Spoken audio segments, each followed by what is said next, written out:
இதில் அந்த அமீரின் ஒரு சில ஆடு புருஷன் கரு பழனியப்பன் சொன்ன குடியும் சிரிக்கிறாப்புல உட்காந்துட்டு. ஏன்டா உன்னால வந்து உங்கள் வீட்டு பெண்களை புர்கா போடாமல் பர்கா போடாமல் வெளியே கொண்டு வர முடியுமா?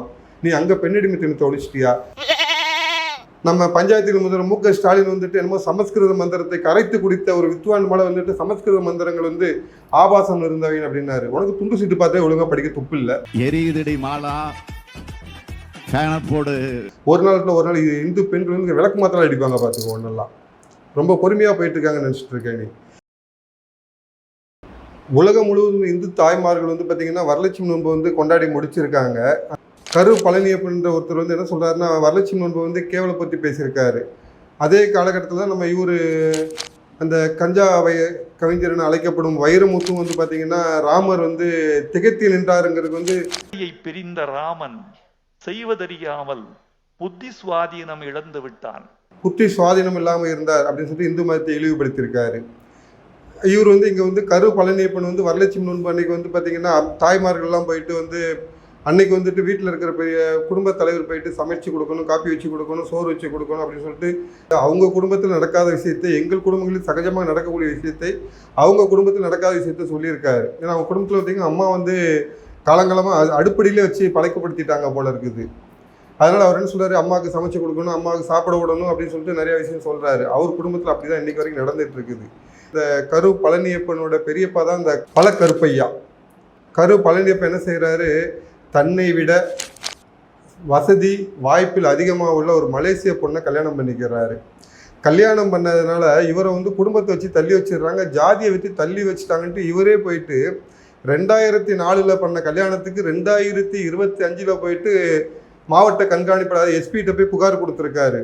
இதில் நீங்கள் பார்க்க வேண்டிய விஷயம் என்னென்னா, ஈவே ராமசாமி வந்து ஜாதியை ஒழித்தார், திராவிடம் வந்து ஜாதியை ஒழித்ததுன்னு சொல்லிட்டு மைக்கு கிடைக்கும் போதெல்லாம் கத்தி கதறின ஒருத்தன் தான் இந்த கரு பழனியப்பன். ஆனால் இந்த கரு பழனியப்பன் ஜாதியை ஒழிச்ச ஜாதியில் வந்து என்னை ஒதுக்கி வைக்கிறாங்க அப்படின்னு சொல்லிட்டு மாவட்ட கண்காணிப்பாளர்கிட்ட போயிட்டு புகார் கொடுத்துட்டு வந்தவர் தான் இந்த கரு பழனியப்பன். யார் ஒதுக்கி வச்சாலும் பார்த்தீங்கன்னா அது இன்னொரு திராவிட பாரம்பரியத்தில் உள்ள பல கருப்பையாவை தான். அவர் தான் என்னை ஒதுக்கி வச்சிருக்காரு, அவர் தான் எனக்கு திட்டம் போட்டு வச்சு எங்கள் வீட்டில் எங்கள் அப்பா மட்டும் தனியாக இருக்கார், 72 வயசு ஆகுது, அவருக்கு வந்து எந்த ஒரு விஷயமும் என்னால் செய்ய முடியல, எங்கள் வீட்டுக்கு என்னால் போக முடியல அப்படின்ட்டு கதறி கூப்பாடு போட்டு புரண்டு அழுத அந்த பழனியப்பன் என்ன சொல்கிறாரு, வரலட்சுமி நோன்பை கேவலப்படுத்தியிருக்காப்புல. வரலட்சுமி நோன்பை கேவலப்படுத்துறதுக்கு உனக்கு என்ன தகுதி இருக்குது? உனக்கு மதம் பிடிக்காது, நீ என் மதத்தை பற்றி ஏன் பேசுகிற? உங்கள் வீட்டில் நீ உங்கள் அம்மாவை வச்சு கொடுமைப்படுத்தின மாதிரி உங்கள் அப்பா கொடுமைப்படுத்தின மாதிரி எந்த ஒரு இந்து குடும்பம் இங்கே பண்ணிகிட்டு இருக்கல. ஏன்னா பெண்களை வந்து தெய்வமாக பூஜிக்கும் தேசம் எங்கள் தேசம், எங்கள் சனாதன தர்மம் அதான் சொல்லி கொடுக்குது. நீங்கள் தான் அது இல்லைன்னு சொல்லிட்டு கூப்பாடு போட்டுட்ருக்கிறவங்க. உதாரணத்துக்கு பள்ளிக்கூடங்களில் வந்து பாத பூஜை செய்வதற்கு வந்து எதிர்ப்பு தெரிவித்த கயவர்கள் கூட்டத்தில் நீங்களும் ஒருவர். அது வந்து உங்களால் மறுக்க முடியாது. நாங்கள் பெண்களுக்கு எங்கெல்லாம் மரியாதை செலுத்துகிறோமோ அங்கெல்லாம் வந்து குறுக்க விழுந்துட்டு நீ வரலட்சுமி நோன்புக்கு வந்துட்டு இப்படி வந்து குரல் கொடுக்குறது வந்து மிக ஒரு இழிவான செயல். இது வந்து எப்படி பார்க்க வேண்டியது இருக்குன்னா, தாய்மார்கள் யோசிக்கணும். வரலட்சுமி நோன்பு கொண்டாடிய தாய்மார்கள் யோசிக்க வேண்டிய விஷயம் இது. ஆட்சிக்கு வந்த உடனே பிச்சை போட்ட கிறிஸ்தவர்களை குளிர வைக்க பல ஆயிரக்கணக்கான ஆலயங்களை இடித்து தள்ளினார்கள் இதே திராவிட அரசாங்கம். இன்னும் ஒருபடி மேலே போயிட்டு அந்த முதல்வர் இருக்காரு உதயநிதி, அவர் வந்துட்டு சனாதன தர்மத்தை வந்து ஒழிப்பேன் அப்படின்னு சொன்னார், இந்து மதத்தை ஒழிப்பேன் அப்படின்னு சொல்லிட்டு. நம்ம பஞ்சாயத்தில் முதல்வர் மு.க. ஸ்டாலின் வந்துட்டு என்னமோ சமஸ்கிருத மந்திரத்தை கரைத்து குடித்த ஒரு வித்வான் மேலே வந்துட்டு சமஸ்கிருத மந்திரங்கள் வந்து ஆபாசம் இருந்தவன் அப்படின்னாரு. உனக்கு துண்டு சீட்டு பார்த்தே ஒழுங்காக படிக்க துப்பு இல்லை, நீ வந்து சமஸ்கிருத மந்திரத்தை வந்து கரைச்சி குடிச்ச மாதிரி வந்து பேசிட்டு போனேன். இதெல்லாம் வந்து ஆட்சிக்கு வந்த உடனே பண்ணாங்க. இப்போ அடுத்து வந்து தேர்தல் வருது, அதனால அவங்க அடக்கி வாசிச்சுட்டு அவங்களுடைய கொத்தடிமைகளை இங்கே குறைக்க விட்டுருக்காங்க. நீ போய் குறைச்சிட்டு வா. அந்த குறைப்பின் வெளிப்பாடு தான் நேற்று அந்த கஞ்சாக்குடிக்கு கவிஞர் வந்து வைரமுத்து பேசுனது, இந்த கரு பழனியப்பன் பேசுனது. நான் என்ன சொல்ல வரேன்னா, உன்னுடைய ஆட்சி நடக்குது, உங்களுடைய திராவிட மாடல் ஆட்சி நடக்குது. இதில் தான் நீ போய் 2025 போய் உன்னுடைய ஜாதியை வச்சு தள்ளி வச்சுட்டாங்க, என்னை ஊருக்குள்ளே விட மாட்டேங்கிறாங்க அப்படின்னு சொல்லிட்டு கத்திரி கூப்பாடு போட்டிருக்க. நீ அதை சரிப்படுத்து. உன்னுடைய குடும்பத்தில் உங்கள் அம்மாவுக்கு முக்கியத்துவம் கொடு. ஏன்னா எங்கள் இதில் வந்து பார்த்தீங்கன்னா இன்றைக்கும் எங்களுடைய குடும்பத்திலாம் பார்த்தீங்கன்னா வெளியே செல்லும் பொழுது, குழந்தைகள் வெளியே செல்லும்போது அப்பா அம்மா காலில் விழுந்து ஆசீர்வாதம் வாங்கிட்டு தான் போகிறாங்க. தாய் தந்தையரை தினமும் பூஜிக்கிறாங்க.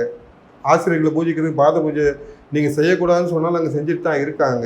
அதனால் எங்களுக்கு நீ பாடம் எடுப்பதை விட்டுவிட்டு எங்கள் வீட்டில் வந்து வரலட்சுமி நோன்புங்கிறது வந்து அன்னைக்கு வந்து நான் கடவுளை வந்து நோன்பு இருந்து கொண்டாடுகின்றோம். உன்ன மாதிரி குடிச்சிட்டு கூத்தாடிட்டு இருக்கிற குடும்பம் எங்கள் குடும்பம் கிடையாது, எங்களுடைய இந்து சனாதன குடும்பம் கிடையாது. உன்ன மாதிரி திராவிட குடும்பம் மாதிரி அப்பாவே வந்து கணவரான அந்த ஒரு கேவலமான கதைகள்லாம் வந்து எங்களுடைய சனாதன குடும்பத்தில் கிடையாது.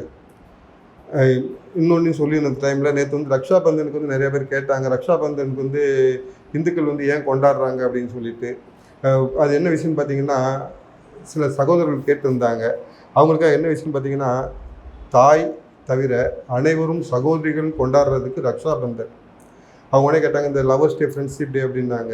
தாயை தவிர மற்ற அனைவரும் காதலிகள் அப்படின்ட்டு காமக்கண்ணோட பார்க்கறது காதலர் தினம்.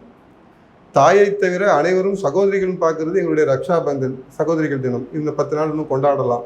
நீங்கள் எப்படின்னு நீங்கள் முடிவு பண்ணிக்கிடுங்க. இந்திய சகோதரருக்கு, அதாவது எப்படி சொல்கிறது, இந்திய தாய்க்கு பிறந்தவர்கள், சனாதன தர்மத்தை நேசிப்பவர்களுக்கு தாயை தவிர அனைவரும் சகோதரிகள். அவங்க வந்து ரக்ஷாபந்தன் கொண்டாடுவாங்க. சமூகத்திலாம் போடுவாங்க. வெள்ளைக்கார விந்துக்களுக்கு பிறந்த திருட்டுத்தனமாக பிறந்தவர்களுக்கு வந்து காதலர் தினம். ஏன்னா தாயை தவிர இது எல்லாமே வந்து வேறு மாதிரி பார்க்குற குடும்பம், வேறு மாதிரி பார்க்குற குரூப்பு. அதனால் எங்களுக்கு வந்து வரலட்சுமி நோன்பு பெற்று பாடம் எடுக்கும் தகுதி வந்து கரு பழனியப்பனுக்கு கிடையாது. ராமரை வந்து திகைத்து நின்றாருங்கிறதுக்கு வந்து நீ வந்து விளக்கம் கொடுக்குற அளவுக்கு வந்து பெரிய ஒரு விளக்கண்ணையும் கிடையாது.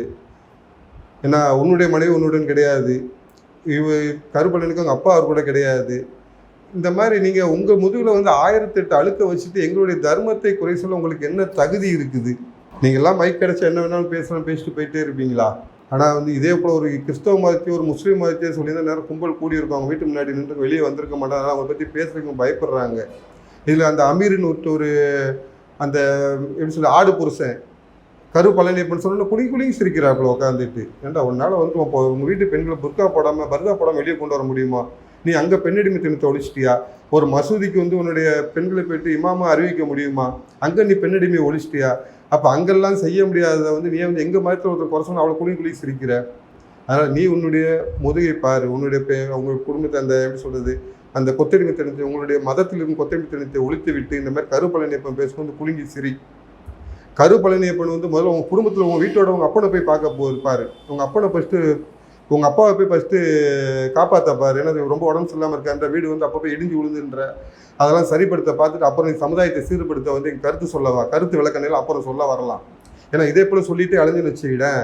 ஒரு நாள் இது இந்து பெண்கள் வந்து விளக்கு மாத்திரம் அடிப்பாங்க பார்த்துக்கோ. ஒன்றெல்லாம் ரொம்ப பொறுமையாக போயிட்டு இருக்காங்கன்னு நினச்சிட்டு இருக்கேன். நீ புலியை மரத்தால் அடித்த போர்க்குணமுள்ளவர்கள் தமிழச்சிகள் உன்ன மாரி சாக்கடை பண்டிகைகளை அடிக்க வேணான்ட்டு பேசாமல் இருக்காங்க. தூண்டிராத.